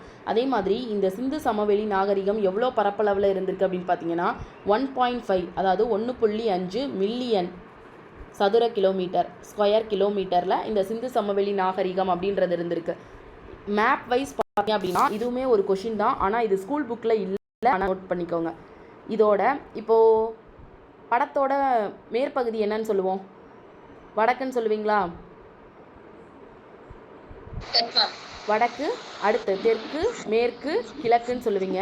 ஸோ வடக்கு பகுதியில் சிந்து சமவெளி நாகரிகத்தோட வடக்கு பகுதி பார்த்தீங்கன்னா இது ஆப்கானிஸ்தான். இப்போது இந்த இடம் பாகிஸ்தான் சொல்கிறீங்க. பாகிஸ்தானுக்கு மேலே என்ன இடம் இருக்குது? ஆப்கானிஸ்தான் தானே இருக்குது. இதுதான் இந்திய மேப். கொஞ்சம் இதுதான் இந்த பகுதி அப்படின்னு பார்த்தீங்கன்னா இது பாகிஸ்தான்னு சொல்லுவீங்க, மேலே இருக்கிறது ஆப்கானிஸ்தான் அப்படின்னு சொல்லுவீங்க. ஸோ அப்போது நார்த்து சைடு சிந்து சமவெளிகளோட நார்த்து சைடு பார்த்தீங்க அப்படின்னா ஆப்கானிஸ்தான் இருக்கும். வடக்கு பக்கம் ஆப்கானிஸ்தான் அப்படின்ற ஊர் இருக்குது. கரெக்டாக ஆப்கானிஸ்தானில் அந்த ஊருக்கு பேர் பார்த்தீங்க அப்படின்னா ஷார்டுகை. ஷார்டுகை. இப்போ எப்படி இந்தியா மேப்பில் பார்க்குறீங்க, இந்தியாவோட வடக்கில் என்ன சொல்லுவீங்க? எந்த ஊர் இருக்குது? வடக்கே இமயமலை முதல் தெற்கே கன்னியாகுமரி வரை அப்படின்னு சொல்லுவீங்களா? மேற்கு என்ன இருக்குது? இந்தியா மேப்போட மேற்கில் என்ன இருக்குது? குஜராத், ரான் ஆஃப் கட்ச் இருக்கா? ஸோ அதுவே கிழக்கில் என்ன இருக்குது? கல்கத்தா, வங்காள விரிகுடா இருக்கா? ஸோ அதே மாதிரி தான் சிந்து சமவெளி நாகரிகத்தை இந்த மாதிரி பிரிச்சிருக்காங்க. வடக்கே சாட்டுகை இருக்குது. அதில் சவுத்தில் பார்த்தீங்க அப்படின்னா தெற்கு. இந்த மேப்பை பாருங்கள், இதுதான் அதோட தெற்கு பக்கம். தெற்கு பக்கம் இப்போ இந்தியா மேப் எங்கே இருக்குது? குஜராத். குஜராத்துக்கு கீழே மகாராஷ்டிரா இருக்கா? மேப் எடுத்து பார்த்துக்கோங்க, இந்தியா மேப் எடுத்து பார்த்தீங்கன்னா ஓரளவுக்கு ஐடியா கிடைக்கும். ஸோ தெற்கே வந்து மகாராஷ்டிரா இருக்க பிளேஸ் வந்து தைமாபாத்னு சொல்லுவாங்க. தைமாபாத் எந்த இடத்துல இருக்குது அப்படின்னா மகாராஷ்டிராவில் இருக்குது. வடக்கு, தெற்கு. நெக்ஸ்ட்டு மேற்கு.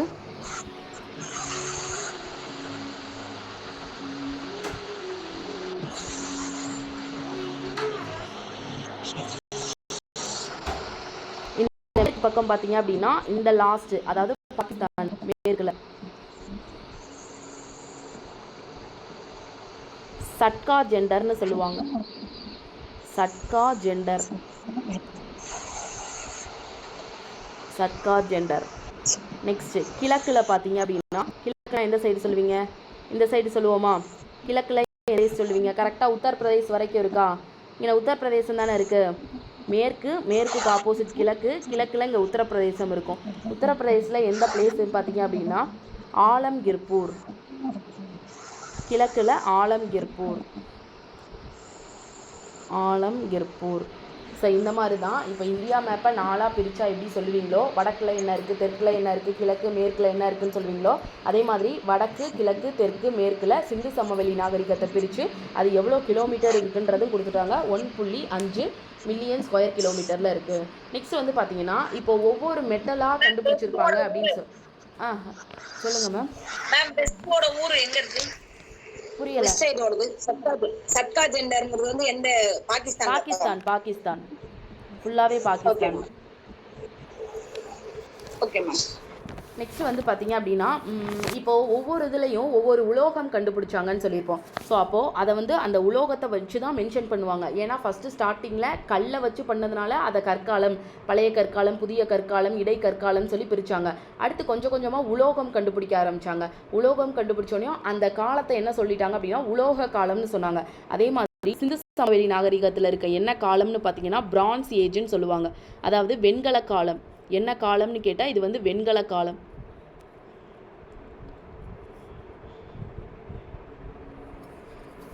காலம் வந்து வெண்கல காலம்.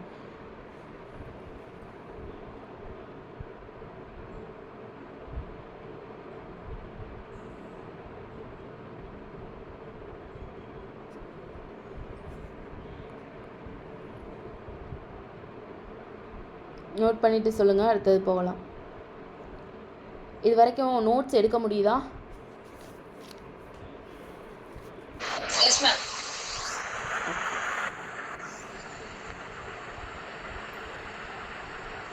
6 பெரிய நகரங்களும் மேஜர் சிட்டிஸ் 6 இருக்கும்.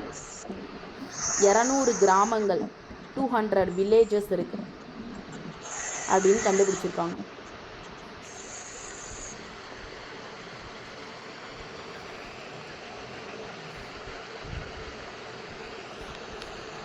ஆறு பெரிய நகரமும் 200 கிராமமும் இருக்குது. அதில் ஃபஸ்ட்டு இப்போ நம்ம பார்த்தது தான் ஹரப்பா. ஹரப்பாவுக்கு இன்னொரு பேர் என்ன சொல்லுவாங்க? புதையுண்ட நகரம். புதையுண்ட நகரம் எந்த இடத்துல இருக்கு? ராவி நதிக்கரை. ராவி நதிக்கரை, பாகிஸ்தான். ஓகே, இது கண்டுபிடிச்சவர் தயாரம். தயாரம் 1921. தயாரம் சாணி 1921. அடுத்து செகண்ட் ஒன் நோட் பண்ணிக்கோங்க, மொஹஞ்சதாரோ. ஏன் அப்படின்னா இது புதையுண்ட நகரம்னா, புதையுண்ட நகரம்னாலும் ஹரப்பா தான் பழமையான நகரம், ஃபஸ்ட்டு கண்டுபிடிச்ச நகரம். சிந்து சமவெளி நாகரிகத்தில் ஃபஸ்ட்டு கண்டுபிடிச்ச நகரம்னு கேட்டாலும் அது ஹரப்பா தான். சரியா? ஸோ பழமையாக இதை தான் வந்து ஹரப்பாவை தான் வந்து ஃபஸ்ட்டு கண்டுபிடிச்சிருப்பாங்க. இருக்கிறதுலையே பழமையாக இருக்கிறதும் பார்த்தீங்க அப்படின்னா ஹரப்பாவாக தான் இருக்கும். அடுத்து தான் பார்த்தீங்கன்னா இந்த மொஹஞ்சதாரோ. மொஹஞ்சதாரோ அப்படின்றது பெரிய நகரம். இங்கே தான் நிறைய கண்டுபிடிச்சிருப்பாங்க. இப்போது சிந்து சமவெளி நாகரிகம் பார்த்தவங்களுக்கு ஒரு ஃபெமிலியராக ஐடியா கிடைக்கும். ஒரு லீடர் இருந்திருப்பாங்கன்னு பார்த்துருப்போமா? அந்த புக்கு 6th புக்கில் 2nd லெசனில் இந்த சிந்து சமவெளி நாகரிகம் இருக்கும் ஹிஸ்ட்ரி புக்கில். அதை எடுத்து பார்த்தீங்கன்னா அந்த லீடரோட அந்த இமேஜ் இருக்கும். அந்த லீடரோட இமேஜ் கூட நான் குரூப்பில் போட்டு விட்றேன். அந்த இமேஜ் வந்து அங்கே வந்து இந்த மாதிரி அரசர்களோட ஆட்சியெல்லாம் இருந்துச்சுன்னு எதுலையும் நம்ம குறிப்பெல்லாம் கிடைக்கல. ஆனால் இந்த தலைவர்ன்ற ஒருத்தரோட சிலை கிடச்சிருக்கும். அதை வச்சு மேபி இங்கே தலைவர் இருந்திருக்கலாம் அப்படின்னு சொல்லி நம்மளாம் அசம்ஷன் தான் பண்ணியிருக்கோமே தவிர அது வந்து கன்ஃபார்மாக நம்மளுக்கு கிடைக்கல. அது மட்டும் இல்லாமல் டான்சிங் கேர்ள் அப்படின்னு சொல்கிற நடன மாது ஒரு ஸ்டாச்சு வந்து கண்டுபிடிச்சிருப்பாங்க. எப்படின்னா அந்த ஸ்டாச்சு எதில் செஞ்சுருப்பாங்க அப்படின்னா வெண்கலத்திலேயே செஞ்சுருப்பாங்களாம். ஸோ அந்த ஸ்டாச்சு கண்டுபிடிச்சிருப்பாங்க. அதுவுமே இந்த மொஹஞ்சதாரோவில் தான் கண்டுபிடிச்சிருப்பாங்க. ரொம்ப வித்தியாசமாக அதை பார்த்துட்டு கூட சர் ஜான் மார்ஷல் வந்து ரொம்ப ஆச்சரியப்பட்டிருப்பாராம். இது வந்து உண்மையிலே இவ்வளோ காலத்துக்கு முன்னாடி அவங்களுக்கு இவ்வளோ நாலேஜ் இருந்து இந்த சிலையை வந்து செதுக்க முடிஞ்சுச்சா அப்படின்னு சொல்லிட்டு ரொம்ப சர்ப்ரைஸாக இருக்கும்னு சொல்லியிருப்பாங்க. ஸோ முக்கியமான விஷயங்கள்லாம் பார்த்திங்க அப்படின்னா இந்த மொஹஞ்சதாரோவில் தான் கிடச்சிருக்கும். டவுன் பிளானிங் சிட்டி மாதிரி இருக்கும். அதாவது வெல் பிளான்டாக இப்போ ஃபார் எக்ஸாம்பிளுக்கு நம்ம சென்னை எப்படி இருக்குது அதே மாதிரி இந்த மொஹஞ்சதாரோ இருக்குமா. ஸோ இந்த மொஹஞ்சதாரோ எந்த பிளேஸில் இருக்குது அப்படின்னு பார்த்தீங்கன்னா சிந்து நதிக்கரை. ஏன்னா இந்த இமேஜில் பார்க்கும்போது தெரியுதா, இதுதான் வந்து மொஹஞ்சதாரோ. கரெக்டாக அந்த சிந்து நதி இப்படி போகுது பாருங்கள். இந்த சிந்து நதிக்கரையில் தான் அந்த மொஹஞ்சதாரோ அமைஞ்சிருக்கும்.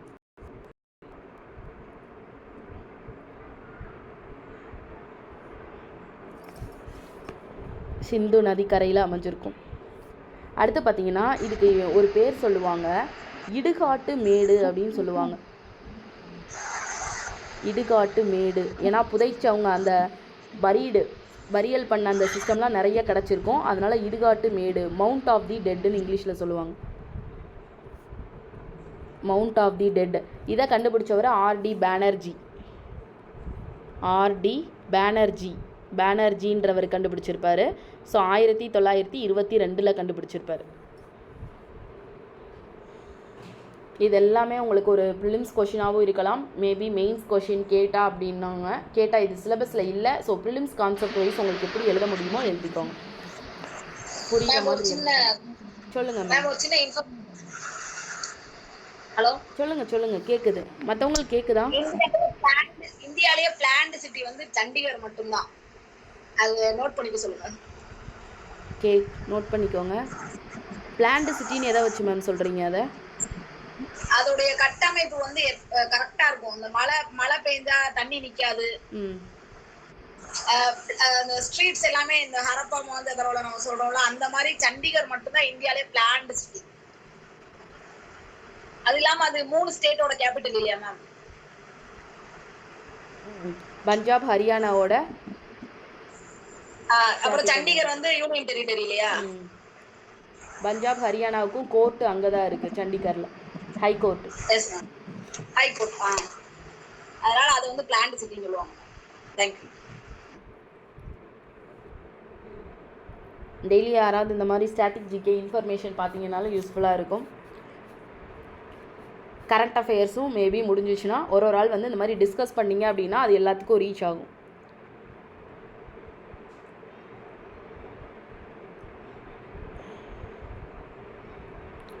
நோட் பண்ணிட்டீங்களா? இது மொஹஞ்சதாரோ கேக்குதா? S ma'am. Okay. So next வந்து நோட் பண்ணிக்கோங்க, லோத்தல். ரொம்ப முக்கியமான ஒரு இடம். இந்த மேப்பில் குஜராத்தில் இருக்கா? Yes ma'am. ஸோ இந்த சைடு பார்த்தீங்க அப்படின்னா இந்த சபர்மதி ரிவர் இந்த பக்கம் தான் இருக்கும். ஸோ சபர்மதி இதிலேருந்து அவங்க என்ன பண்டமாற்று முறைக்காக இருக்கட்டும். ஸோ இந்த பக்கம் பார்த்தீங்க அப்படின்னா அரேபிய கடல் இருக்கும். ஸோ பண்டமாற்று முறைக்கு யூஸ்ஃபுல்லாக இருக்கும். இது என்ன சொல்லுவாங்க அப்படின்னா கப்பல் கட்டும் தளம்னு சொல்லுவாங்க. கப்பல் கட்டும் தளம், டோக்யார்டு. கப்பல் கட்டும் தளம், துறைமுக நகரம், ஹார்பர் சிட்டி. ஏன்னா வந்து இந்த பண்டமாற்று முறைக்கு கப்பல் இதெல்லாம் இருக்கிறதுக்கு அந்த ரிவரும் சரி கடலும் சரி ரொம்ப ஹெல்ப்ஃபுல்லாக இருக்கிறதுனால துறைமுக நகரம் அப்படின்னு சொல்கிறாங்க. ஸோ கரெக்டாக இப்போ இருக்க குஜராத்தில் இருக்குது இந்த லோத்தல். இப்போது இந்தியாவோட மான்செஸ்டர்னு சொன்னால் எதை சொல்லுவீங்க? கோயம்புத்தூர். இந்தியாவோட மான்செஸ்டர். தமிழ்நாட்டோட மான்செஸ்டர்னா கோயம்புத்தூர் சொல்லுவீங்க. இந்தியாவோட மான்செஸ்டர் மும்பை. ஓகே. ஸோ அதே மாதிரி இண்டஸ் வேலி சிவிலைசேஷன், சிந்து சமவெளி நாகரிகத்தோட மான்செஸ்டர் எதுன்னு கேட்டிங்கன்னா லோத்தல் தான். இதை வந்து ஒரு அழிவுகால நகரம்னு கூட சொல்லுவாங்க. எதுக்காக இது அழிவுகால நகரம் அப்படின்னு சொல்கிறாங்கன்னா, மோஸ்ட்லி வந்து இது மூலியமாக அந்த அலைகள் வந்தோ இல்லை வெள்ளம் வந்தோ அடிச்சுட்டு போயிருக்கும். சிந்து சமவெளி நாகரிகம் அழியிறதுக்கே இந்த லோத்தல் வந்து ஒரு காரணமாக இருக்குன்றதுக்காக இது அழிவுகால நகரம். ஃபஸ்ட்டு இந்த இடம் தான் அழிய ஆரம்பிச்சிச்சான். ஸோ அதனால் இது அழிவுகால நகரம்னு சொல்லுவாங்க. இதை கண்டுபிடிச்சவர் பார்த்திங்க அப்படின்னா எஸ்ஆர் ராவ் அப்படின்றவர் கண்டுபிடிச்சிருப்பார். கரெக்டாக 1957 சுதந்திரம் வாங்கினதுக்கு அப்புறம் தான் கண்டுபிடிச்சிருப்பாங்க. எஸ்ஆர் ராவ்.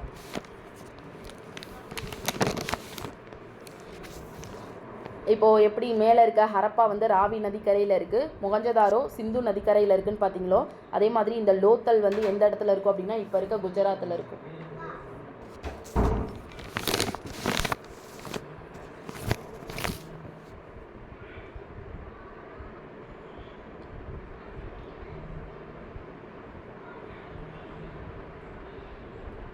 நோட் பண்ணியாச்சா?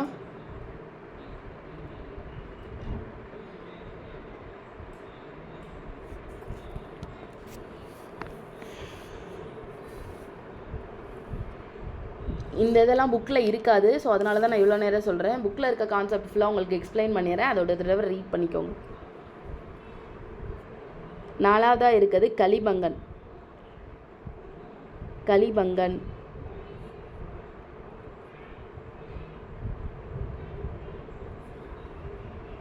எந்த இடத்துல இருக்குது அப்படின்னு பார்த்தீங்கன்னா இப்போ இருக்க ராஜஸ்தானில் இருக்குது. ராஜஸ்தான். இங்கே என்ன கண்டுபிடிச்சிருக்காங்க அப்படின்னா உழுத வயல்கள்லாம் இருக்கான். அக்ரிகல்ச்சர் பண்ண எவிடன்ஸ் இருக்கான் இந்த ராஜஸ்தானில். உழுத வயல்கள் வந்து கண்டுபிடிச்சிருக்காங்க. வயல்கள் கண்டுபிடிச்சிருக்காங்க. அதுக்கப்புறம் இந்த நெல் உமின்னு சொல்லுவாங்கள்ல, அந்த நெல்லுக்கு வெளியில் எல்லோ கலரில் இருக்குள்ள நெல் உமி, அது கண்டுபிடிச்சிருக்காங்க. 1959 பிபி லால் அப்படின்றவர் கண்டுபிடிச்சிருக்கார்.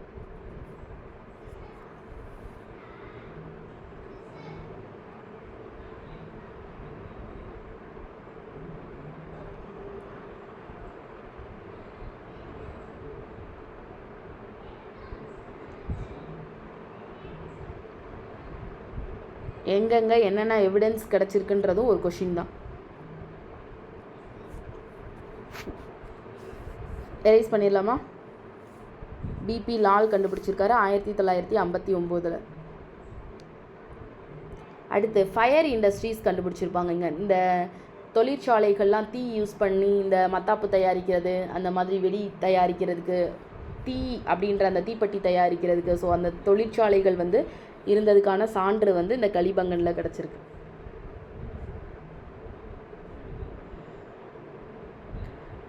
அடுத்து பனாவலின்னு சொல்லுவாங்க. பனவாலி, தமிழ்லேயும் பனவாலி, இங்கிலீஷ்லேயும் பனவாலி தான்.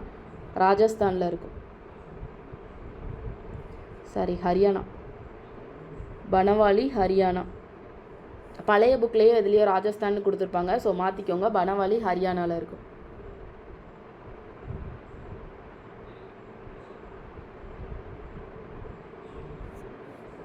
ஆயிரத்தி 1974 ஆர்எஸ் பிஸ்த் அப்படின்றவர் கண்டுபிடிச்சிருப்பார். ஆர்எஸ் பிஸ்த் அப்படின்றவர் கண்டுபிடிச்சிருப்பார். ஸோ இந்த 5 நகரமும் தான் ரொம்ப இம்பார்ட்டன்ட். இதை ஒரு தடவை என்னென்ன இருக்குது அப்படின்றத பார்த்துக்கோங்க.